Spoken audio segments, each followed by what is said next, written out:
Assalamu alaikum. Juma Mubarak to everyone. Mbe mo be konton na bi Juma Lumbala. Bafala mo be Juma Mubarak. Juma Mubarak. Juma Mubarak. Yo, lafita kachala mina ro wolomu na moral and our attitude. Moral and our attitude. Bao Gambia ntelom kilingoti andu Gambia femba min siata je na dino la karola wala muslimoti woma tinna aniyata ko dina kotangol bije neman jutu nyola we are one. About Gambia nakule jeje from 2016 mi alonko niako mira Gambia la koto bake.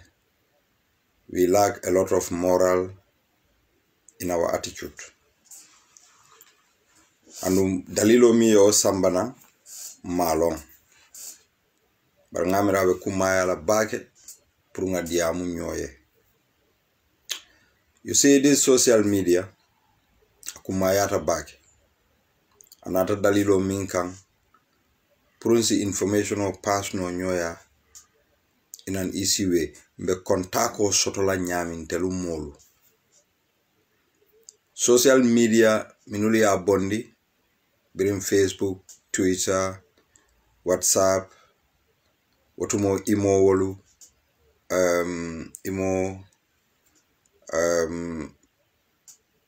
aning Viper wolu, wolbe fintitanon. It was just puruka communication easily between one person to the other. But social media manna purunga nyo castigate wala purunga nyo neng. Manna wala. It is just an easy access to communication. Andung minuli social media minul sita ye mira puruka Facebook o bond like soka bag wolu. Minul sita ye mira puruka WhatsApp create no. Ndesan. Well, every day ebe barajo sotoka. But until milba use kan every day mbe junubo sotoka. Because nka use in a wrong way. Most of us. Sakoni mo mil lafte ye popular. Purmolia for kari. You want to be insulting people. Inyanta immoral kuo lekela Facebook auto. Then you have more viewers.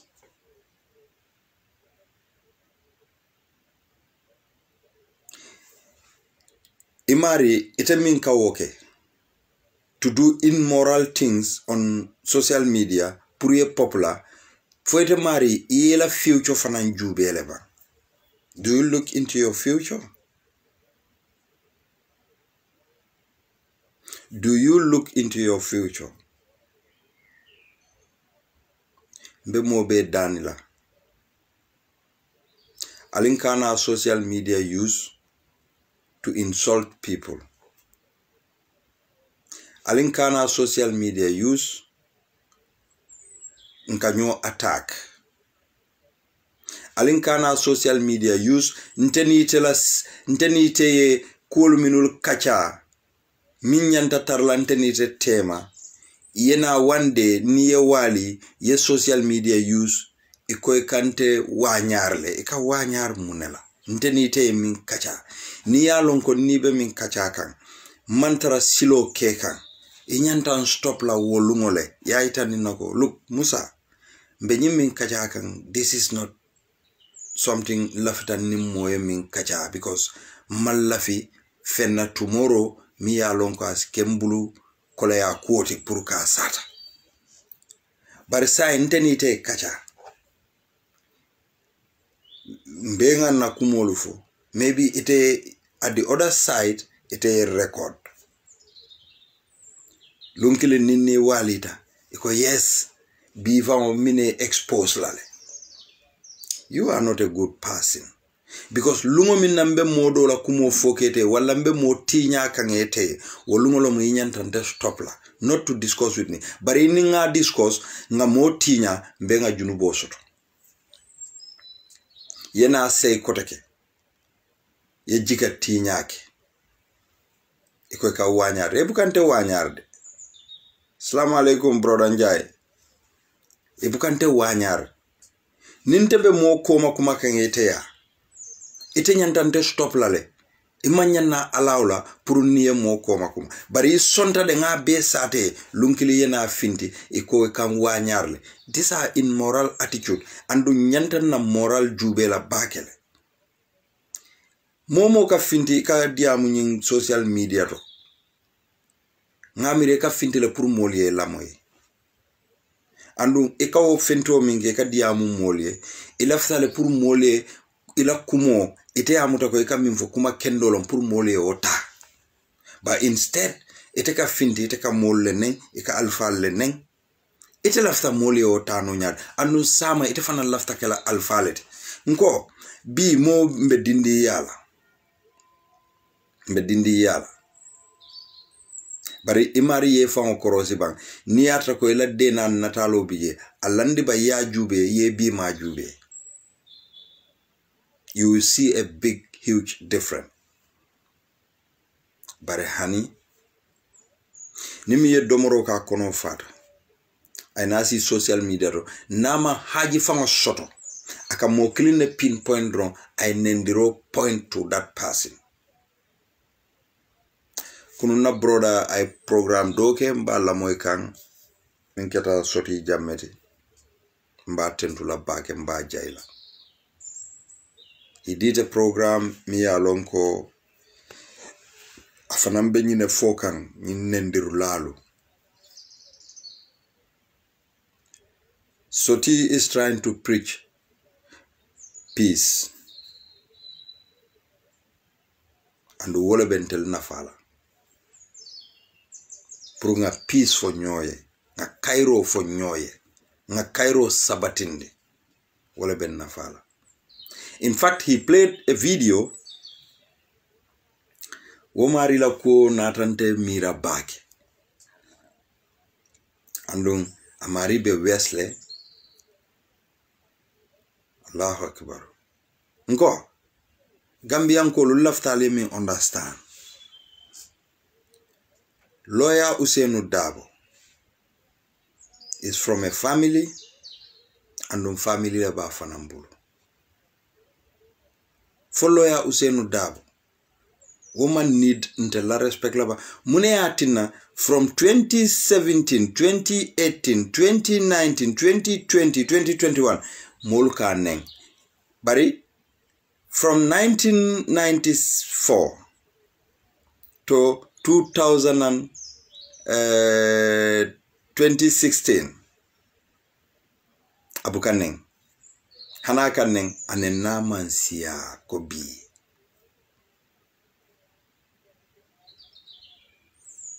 oton salonko bala firingole be kuo kono anin kulu balia bar loya dabo nenete fintila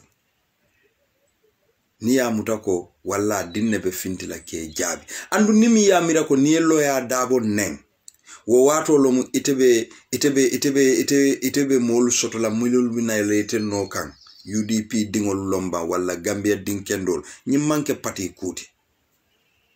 Good morning Chairman Bob.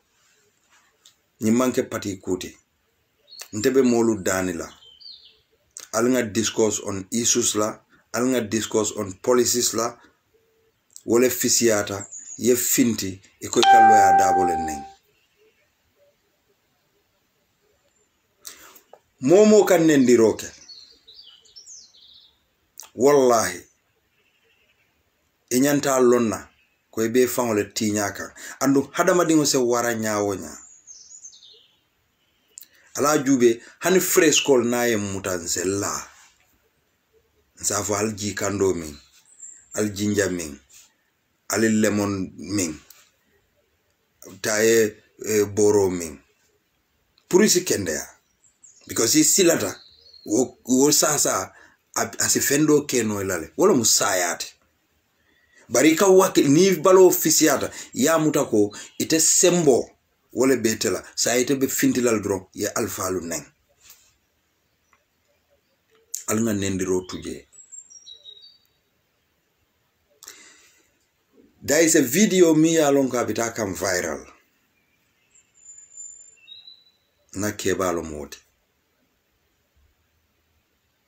afara alaji bande musise ko ay surwal leneng o video keta kabri last year in June.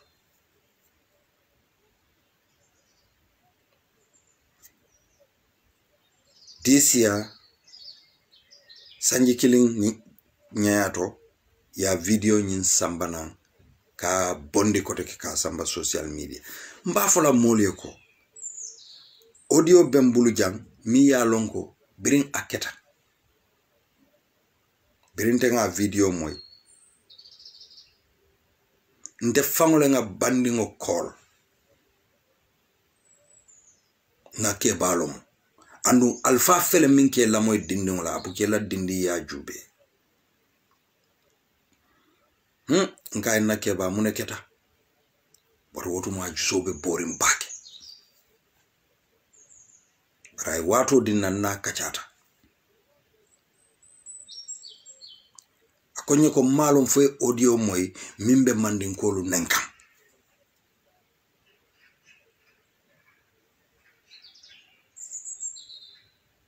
musundingo mimbe France amira something jata ngai bar na keba hani woy mandin kolu nen emanyan na nyim audio bondila ngai nibe kam farin wato minna ebuka makato bay ni wonde kam mistake le ko nyela wala mu toñati ngai mbe danila kukilin nela audio dada ya bolo seyroke anatana audio dada andu audio bebe mbulu janne mbe play la lela aliye lamoy anatana audio dada bar musunumi nendiroke aka mandin kolu nen amanke surwati wo faido fa mandin kolu because jata jola lom muna jola ni mandin kolu wolom kilimoti ala fonye jolal kono konton jumale bija mantra mandin kolu kono ntenga yalon kontongo isio la konton wati dola tutale sita area minto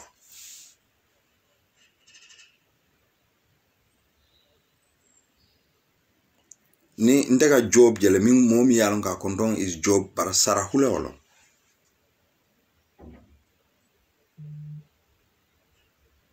nte min fan konton mu sedi fana ye si dol sotole dol mu fulol let dol mu mil botana Guinea Bissau woyin kolu dol mu si dol fana mu dol let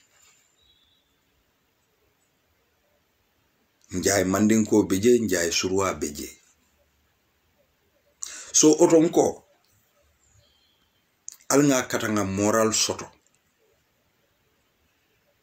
alnga na attitude falling kumayata bakele wallahi ye video bondi wale audio bondi momimbe nendirola ite man diamu wo pra nendirobla foite wala audio janjang ite ni wobe kanyanda junubola le andung sako wo mari audio dadale anata seika molu bolo sei kafo mole alisi yamfunye kamfale ya sab because mi ye mira bandingula keba yala sako wo ba ite lo wala yo nen yala kabilo benen hey juso manke fenti moka si minka mota justify ndila ko bandingo si se minka correcta bara dimintale de ye mo neng yala kabilo bene e kane munekan iko because of political kan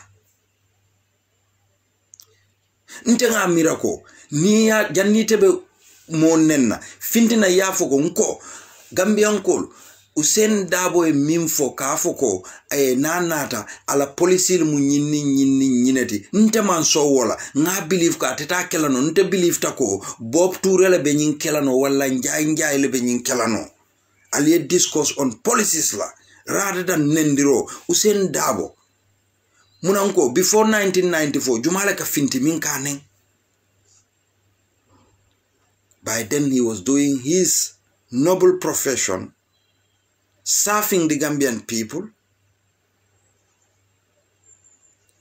Say, new Gambian call le faunata na out of desperation. Ikai ko lafite ye na yena banko mako ye tambi. And he accepted with good faith. Biwena abelorim banko e molman sotofo ka nendron ka banen ka kumolu befaye. Dolu fangolu ka findi wolbuka Usen Dabo neng just because of he after Usen Dabo le nennade ikoy ka nenne pour ka la supportal kamfandi ikoy ka nenne pour ka la supportal kamfandi mbenga lonne from childhood wotumo ni banindiro le common tabake molka wole ke bag ni fama onen aka jarele faje because ateman common bag andu iko kila sallallahu alaihi wasallam biriya nyininka ibani fa ye jumale kanu sinya fula aka balefo anata se anata fafo the third one ote kalon ko baku mayata bakele barintel kanna platform all use nkana telephone use nkas domoro ke nkono ka fa tep mankuma soto sai minalo la mbe alfal le nenna mbe alfal le banena wallahi hadamadi ikay laban ilabandula wala kumayata ilabandula wala kumayata so mbe baniola nyin bolo sero play la le alia lamoy anu hadamadi ngomi ya lonko ay mistake ko ka fintita nan ay bolo sero ke wolo misilmeyati de wolo mo misilmeyati finditale ako abe yamfo dan la Gambian ko bebulu abe yamfo danila ay kumo fo siol minulma okay lofta al se la moy jang ay mimfo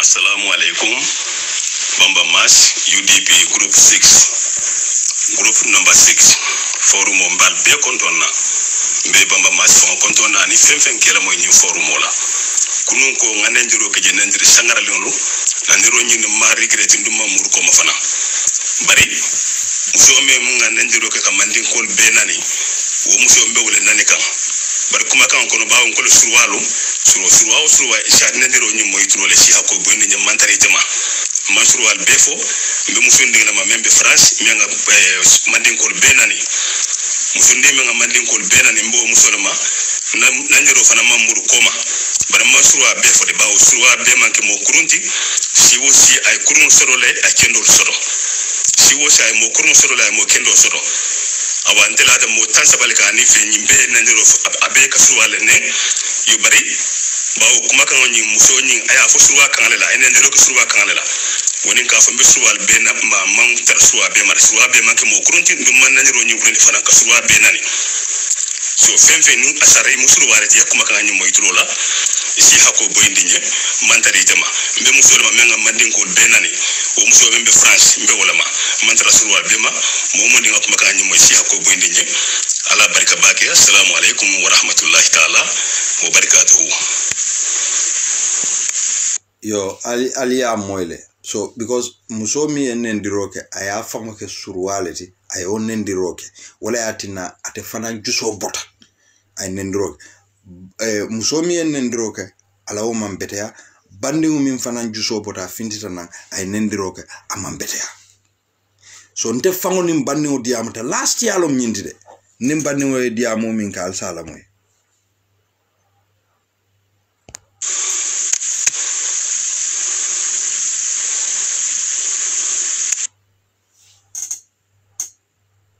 Assalamu alaikum badin Gambian kolu alnal badin malo Musa Saidy alhamdulillah rabbil alamin alhamdulillah rabbil alamin alhamdulillah rabbil alamin nganyina lom muslime yato nganyina lom christian kende yato nganyina lom dina kende yato mbe motentula min keta alaji bandin sisete mandin kolu ko kawyo doron ne buka bolo seroke bari momo ya lonko iteketa moti ya ala nya silango soto e manke kawyoti ni e kuke mi ya lonko ifanga ya long anin silo manda e koy kamurule yesei ye tubo sei alaji bandingo mbe tentula bake inila dimbaya be badin Gambian kolo alinga fata kula min si fitino wulende ntenga nyin alaji bandingo ngalonne nyin na manke dadaroti anene dabu katara tinyar kuto na manke ka badi ya choki anene dabu katara fento min si badi ya tala bari min keta alaji bandin sisela alfa yabe tembo minto yewo korosi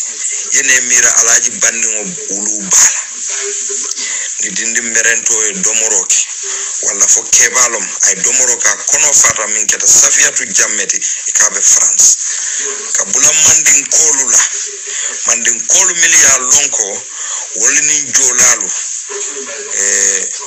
alhamdulillah mashallah hadama ya min betema kana ka diamu ni wandi kawla ka mandin kolu neng ama to foje wonata ke diminna bati ayatin na doli wulita ya fanan neng ibulata surwala ya trako surwate nyinkela katunga surwalu lonne nin surwal meta sirin surwalu mo kende ballo moyti andu ila fita dinola ando niye koro siroke alaji banni unin surwal sitale kaira wole be tema baren si boris setanola mbe alaji banni unala dimbaya tentula baki bawa murutanan akabe surwal bolo sela ndemin ka diamali teng ndem fulolet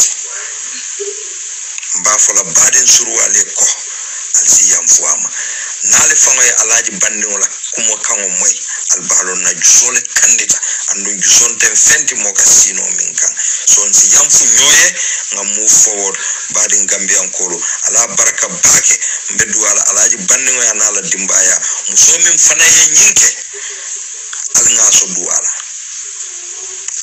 duwala min keta safiyatu jammeti alinga so duwala fo ala sa bondi nyen setano kono ala baraka bake badum forumo molu albadim malo Musa Saidy so ala baraka bake albe o moyle this were in June last year Nyimanke scientist and can you plating this is not today, this is not yesterday, this was in June last year 2020 in June. I'm sorry that na beginning nkafuko jata. It's not jata but jamme. Safiatu jammelom. Wole wonendiro kenu. Wole wonendiro kenu. So wole alay bandingo diminu anata finta fanang ye respond ke. But safiatu ya afango kenu muneri surwa because ama tofo. Nga tolo nyadile ni afu mole bafo bara ali alo ne jamme surwande ama tofo mole nata finti wole nata foko nyimu safiatu jammeleti abe France banko le kanjam barate ala identity aya hide behind surwalde I woleke. So ntebe min fola mole dro wolo mnyindiko. It is something me alongo. It was not intentional. It was out of anger. And human being, iman tambi kamfala. As long as ye kuna ole soto ye balajato kono, you could be angry. But ni kamfata fanang do not kana react to watu. Because nibe kamfaring, you could do something ni alongo could be out of ete moral attitude nying kono. You know. So nyine keta. But say minul be was circulate kan. But no man think because Allah, we offended God, nka repent ka tuba. And I cannot tubo mutale if you do not repeatedly do it intentionally. Say banni o yakele banni o finita apologizing ke. It doesn't mean ko every surwa nyanta banni ko okay ntengela fonko accept le banni alay banni yo ya saga wow man accept na balal na la aha. Not every Wolof is going to call. What he could do, he did it on social media, and that social media me ya moi isi yamfunama. It doesn't mean ko mole nyante kola hi boy ya moile miye molu neng ya moile miye surwalu neng. No, it doesn't mean itele nyante mirale fange. He apologized, and after the apology I think the thing's supposed to be buried. Say Banning did that. Ngaje Molba use kan UDP militant. They don't even call them UDP supporters.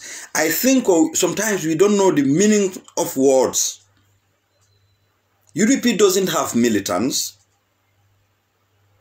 UDP have sympathizers and supporters. You know, this is English. Among Kembela Kamoti. But when we were going to school, some people doesn't stop only at English grammar. They try to do literature. Because near literature,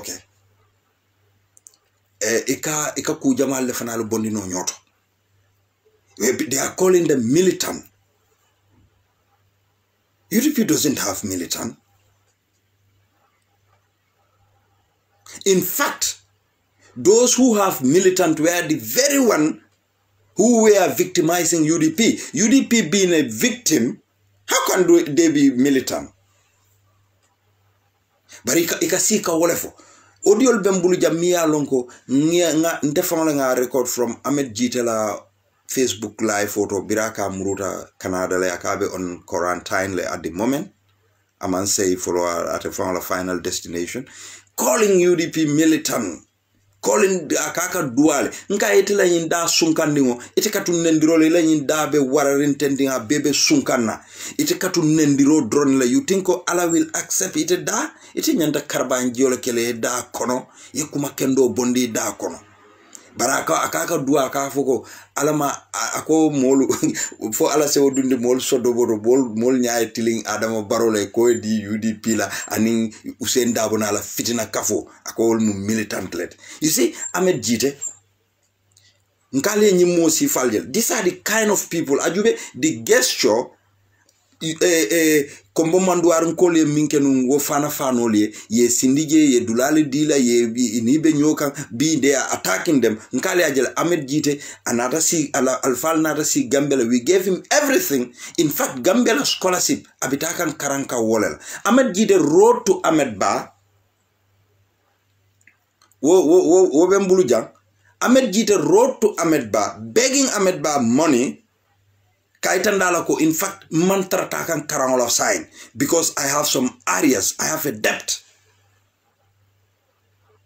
I attend Ahmed Barak. Abembuluja. Somebody send this to me. Ka Ahmed Ba dani kodola kafa ko bari malafi moyi long and you are the only person ntesi min dani no nyina tom. Akai ko ni mamma ko in 4 months time found na bungo found nta jola no in Canada. I have the letter here. Ahmed Jite was doing that. You see, Gambia did everything for this guy. Now he turned to be enemy of Gambians because Amalafi Gambia yo progress soto. But this is how Gambia is known to be a hospitality country. This is why for to habol fankang kumandiko This is a smiling coast. It happened to all of us. Na soul kononu ni luntango nata je na alfalka wo luntango fango. Lama ite fanka jalos la ite me mukorda dingoti because ila alfalka luntango muta nyami. Bari wo alfal ndesan yarafa wolka oke kule kama. E kakele purite la future tomorrow. So these are the issues minuli alonko wolle be keren gambe. Bari wo manya natin nan la even Ahmed Jite ka fuko mba attack la le ka neng wala fenke. Ntele buka nendirke. But alba jelale. Gambia la social media platform ol. Ike la immaturity fangolo minto. Ala jube ka mosi fanya di le invite la platform ol. Minuli alonko ka nendirke. They don't even come there and discuss with them policies. But Usenu Dabo Teng, Ntene Usenu Dabo le kafenge, ite me fango bulubani maralon. How can you even know who Usenu Dabo is? But ika wole kumandi la platform olto, puru wole na nanje, ika Usenu Dabo name. But they would not tell them, give me a proof. Wale fwebe kalila al-Qur'an la le banko, ika kumo mim fotending. Ibantra kan la kan fwebe tonya folla. They would not do all those things. So mimbe miye mo kumandi la platform rabe Usain Dabo nenkan. Iteni wo berebe Usain Dabo nenkan. It's as simple as that. Kasamandin si se moribe Gambia le. Si always contribute aka fuarolu makoy, aka bayolu makoy, aka political party olu makoy, aka civil society organization olu makoy. But Jumala ya kumandi platform. Nobody call her. Nobody call her. Puraniye interviews oto. Nobody. But momili alonko, they are champions of insults and lies. Ika wole kumandi platform olu. And sometimes na journalist la nyinin kar nya fango, it makes me stupid. Yes, thank you Mohamed Kaba.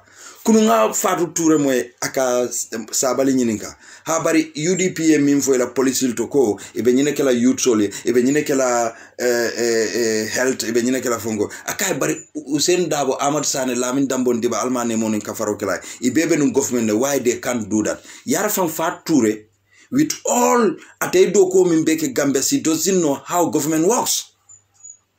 She doesn't know. It was a clear testimony ko kunung ala in line of questioning. Ikalo wole to ko yarafa nyilma lo muno administration. Look, Adama Barrow has an absolute power authority. Imagine, biring Usainu Dabo kai kon kana nyinke nga nyinke iko Usainu malafala. Biring Amadou Sane kai kon nga vehicle policy dundi iko Amadou Sane malafala. For fature ma wol moy numba kuno. But still asking. Okay, fature la platform ala gaji ko ala news fonko ala journalist oni ni fo le nyanta ni woko fature ko. No, even minke no nyanta kela tentin. And sometimes he could believe, maybe this guy is trying to undermine my authority.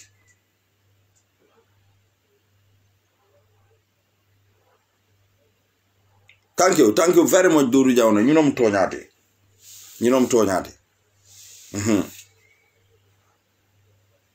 The media is playing dirty politics in Gambia. Because itel kamutalako, this is going to make them famous. Fature, you are somebody me alonko. I personally respect you. But nteni tonyana tambe tonyale fola. Ni ano mi afoko ake anyan. Nko malumbe anyan na min. Nte mi la korda fangolo. I don't even know la korda. If you see fangolong long, it's because of you are doing a service for Gambia. Wala ati nambe longa. But Momodu Sabali nyanta nyini kala jele. Sa Fature, what did you investigate about COVID? Because COVID-19 kodo ya chikala ya di Fature wala. They give it to them. Nga fat kamara je janne birin chocho kumatalo makate COVID-19 kodo talala dokula letem baraka dila embloko kon. How much is there? Nobody knows. Nobody knows. And when no mayo talaroke. After how many months long okodo dita telano for bring makang ketalom. Ayo kodota ka diala work. I do diala work as well. I can block. Nobody knows. You know, these are all tricks to downplay with our minds.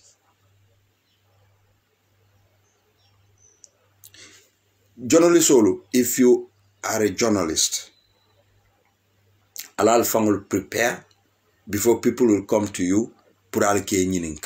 If you do not prepare yourself, you will be acting so funny at your own platform. Because in line questioning of somebody, it is very, very important. Fousen dabo maloja ako Adam Baro ya kumandala office aya advise yakumba jaite la kola akako you have no authority pruka yakumba jaite bay ako ay muna fay ay defananka wolef thinking that now Usenu Dabo is trying to bag yakumba for fature wol be mawomo say what kind of policy ka foko habari Usenu Dabo benunjele and amanyinke for Usenu Dabo a service minke at the foreign office for fature mawo why can they talk about that?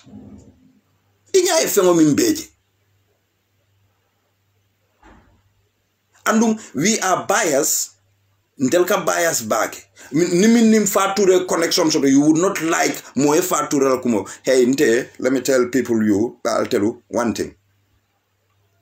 Nte, as long as I am healthy, I don't depend on people. I'll go for my work. Nimma soto.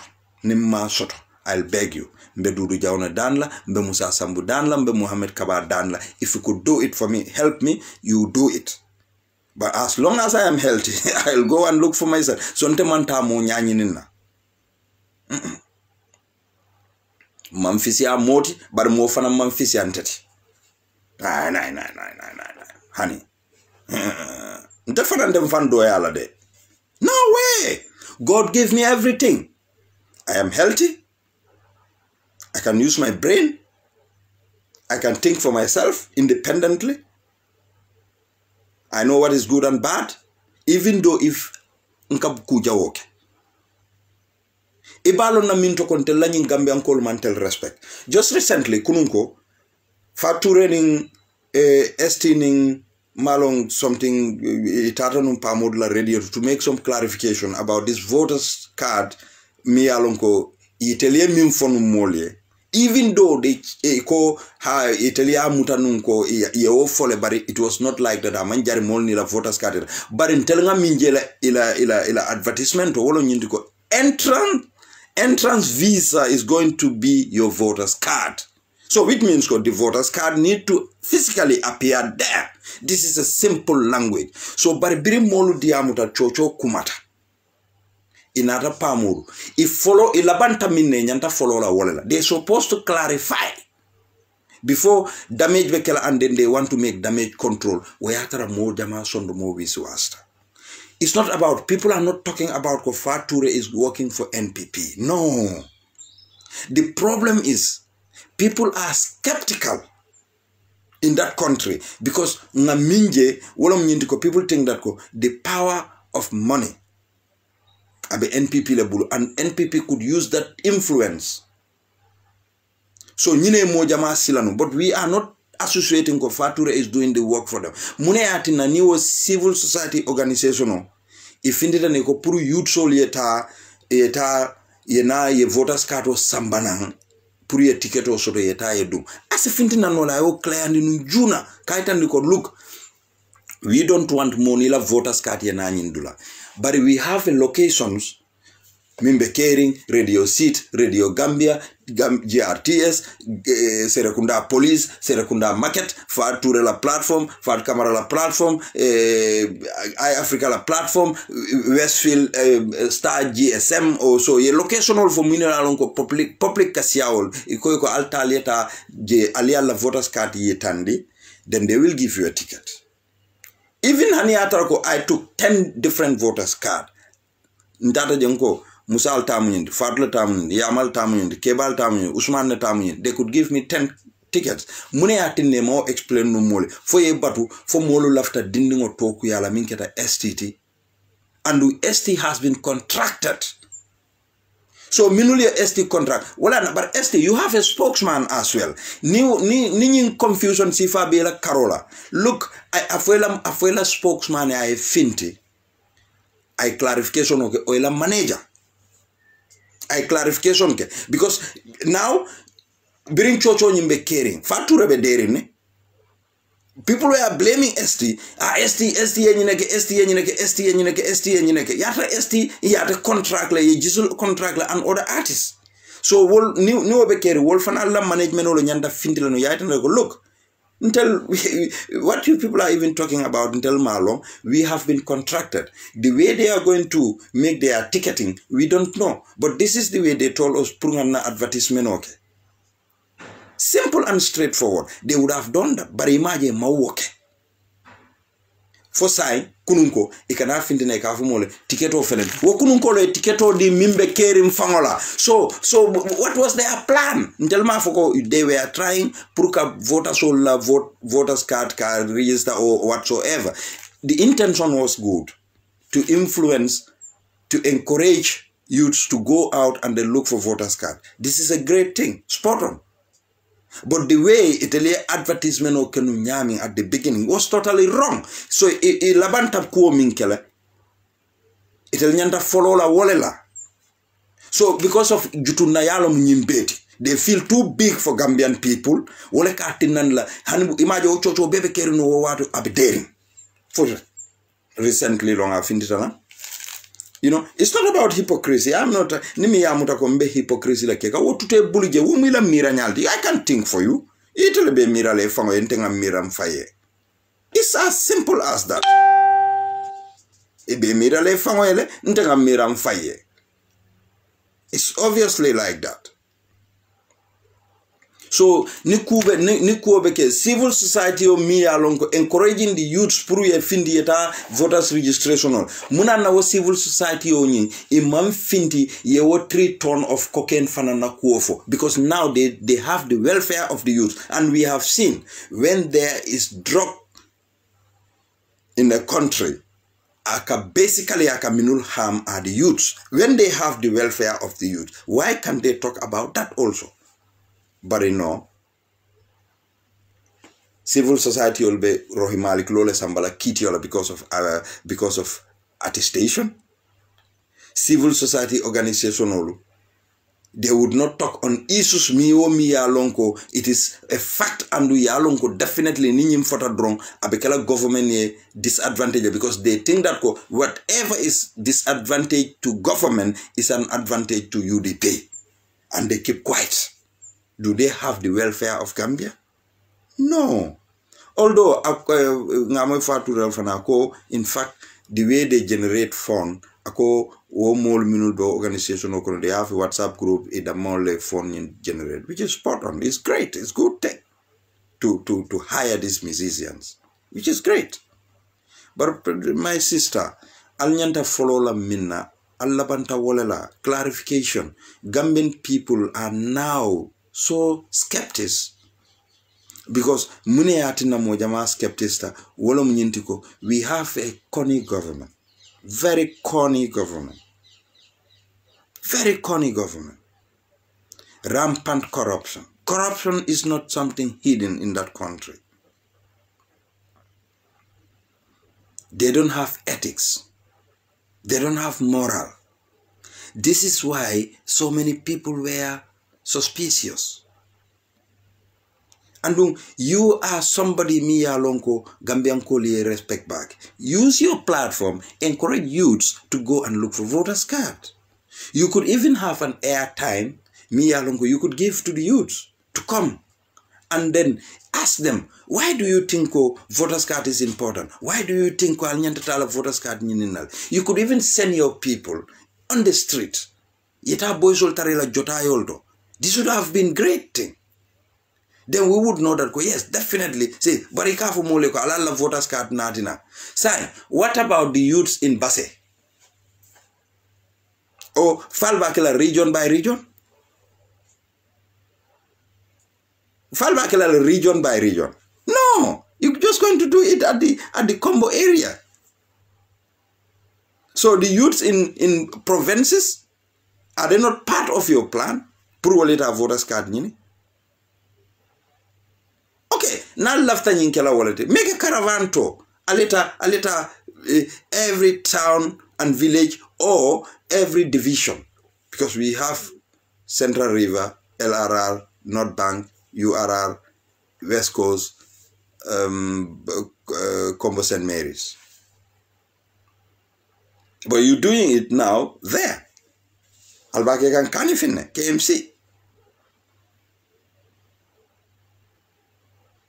So, but if you use your platform, what could be for the whole Gambia, alle youth all sensitize. Use your platform. Almost every day you use 1 hour to sensitize the youth to go and look for voters card.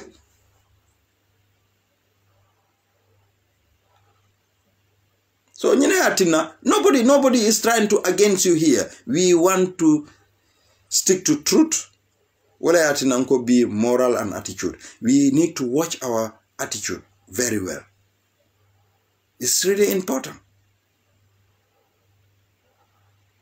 I know maybe model fanga kumanda muna yimbo fangolon neba Musa. I kunu abela kumole foka on Facebook. Ni mimba fola ya fai fature she doesn't even know me. Fature mantelong. Ntenga alone simply because at a public figure ntabanke public figure I'm just a rank and file. Bari mimbije wolo mnyindi if bi lota janne nga kuma kendol fama nga promo andu man kuma jaw fama bari nga kuma falma mil manke tonyati. This is what might be something whatever diala te. Bari mbe min foka ya I'm trying to help her mbe tonyale foka ngai. Yalon Gambian telka how you call kotole. We want to be journalists, we want to rose and then go in front of camera to start reporting. Albe karana journalists le buluminulu ya lonko aliye jele internationally how they ask leaders questions. Falbuga BBC la hard talk jaba. Zena Badawi. Falbuga wala nyinin kar nyal jaba. Elizabeth Ohinyi wolo. Falbuga la nyinin kar nyalu je. Try to learn from them. Bare hani usenda bo venu government ne munati na manying. Fo usenda bo president. Absolute executive powers. Muna nko wala yatina usenda bo ya fala manifesto kono ko. The executive, the legislative are going to share powers because most of the powers given to the executive must be abdicated and then give to the legislative. This is very simple fact to the waited down ila question of found the ma answer. And you need to find out like a meme for water. It is as simple as that he don't want to be an executive president. When decision comes, he wants this decision to go to the legislative. Ya jube ni kuoku ni lua tata, then the judiciary will give their advice. Ye woke, but atina sila tela office like procurement.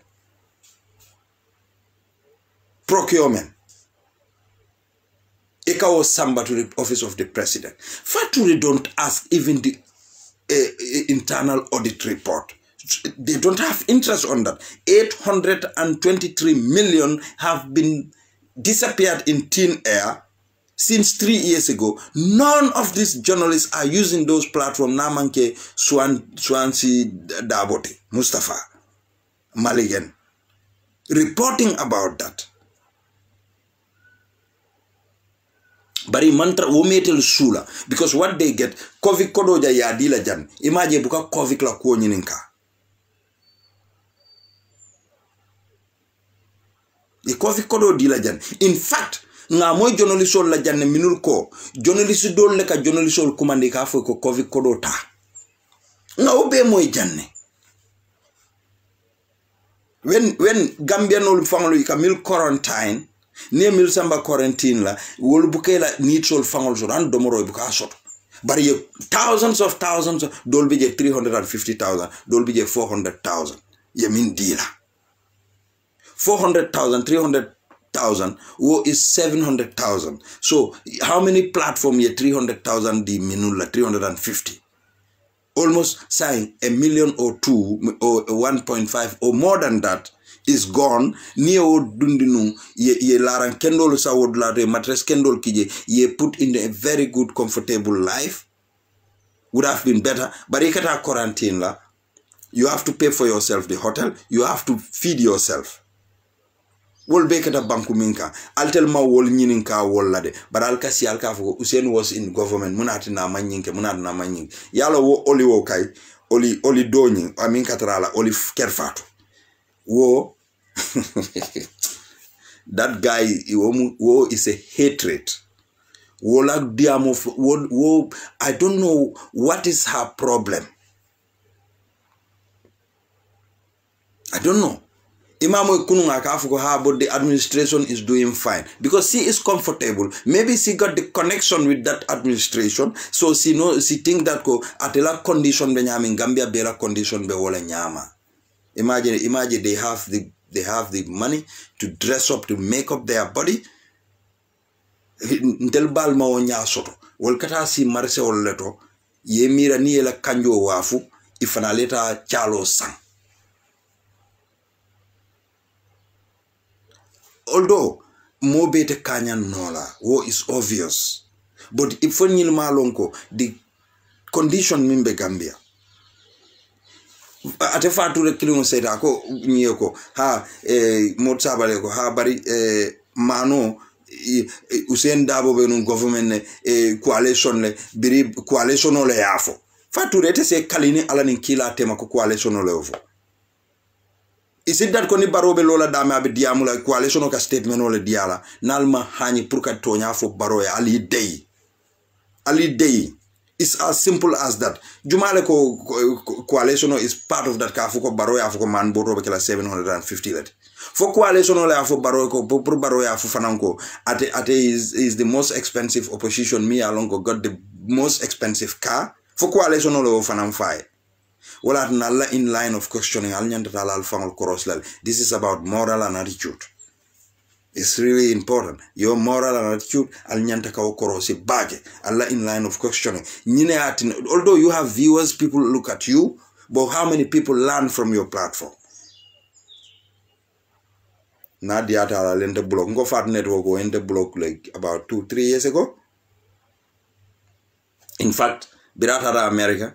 She visited somebody, wo marry and called her, in faru fengeten in the mbafala la ebo blocker, and kai niya fa mahako to from the shula time blocker. I don't even care about her.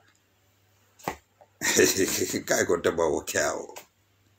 Akonya felena bung fa kono jan kai fine a kontom.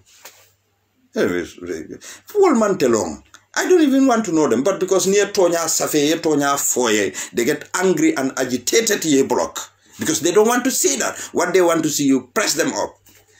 When they do something to press them up, I will not be selfish, I will do that. Ntenga Facebook oke fat camera e janne, bring ya bondi jang, yala natalo bondi jang, which is immoral, immature, kafuko, ebe muso bondi la kensa, muso muhorma talent. I made a live Facebook in solidarity to her. So niya rakonna enemy, I wouldn't do that. I wouldn't do that. And I know very well whatever I do. Yes, I know very well whatever I do. Well, al nga nendirol bula, we talk about issues nga nendirol bula nga alfa nengol bula.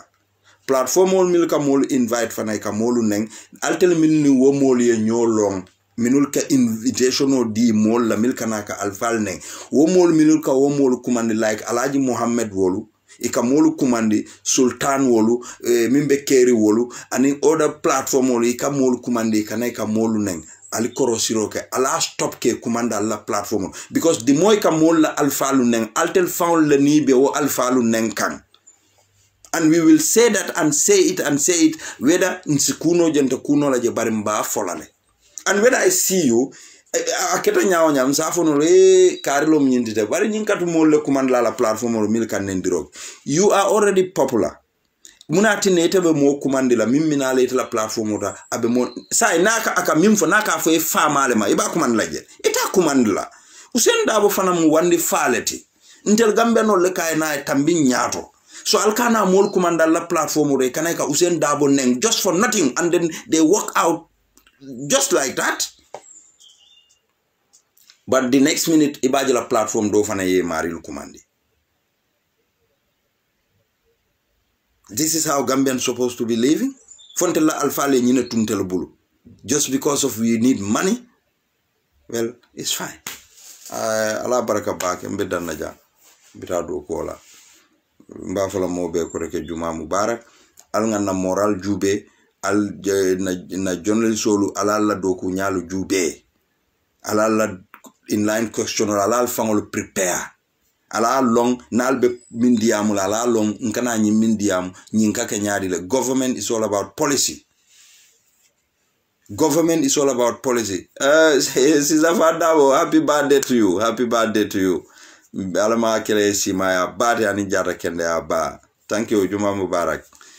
You know, al jube. Government is about policy and government autocracy. Al nyanta lonnale. What is the power of a director? What is the power of a secretary? What is the power of managing director?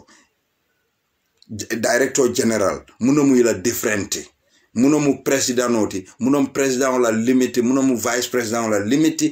These are cabinet issues. Ni will discuss if the president he have the last say. We all know that ko baro manna do kula Gambia, he just comprat la political interest. What he Gambian government at a lafita pruk abala mandate la fala nyami. So all those good things wole min fa atika wol jel ko sabotage lo mol. He would have done vehicle policy to save Gambian people $300 million. He would have done it. And Mobe Alone, vice president, is an advisor to the president. And bring Usain Dabo be vice president yala. We have all seen how tough was on him because muneketa wotumo nafiko lube dunkam baroni nga tema. Bari ya tara ya je baroleto. Muna nafiki jumale tata Usain Dabo ya kafaiko ike ku baroto. Because niyo fo Usain ya be mimfole etulo ba mo. Bari kata barole ya kafaiko Usain laftela palasol because yalo no barola mindset benyami. They know that ko this guy atebuke mira no afaye. Abuka ku decide no afaye ngamire telle kafo iko ni file sambe na kafo I trust you de okay I'll sign I assign,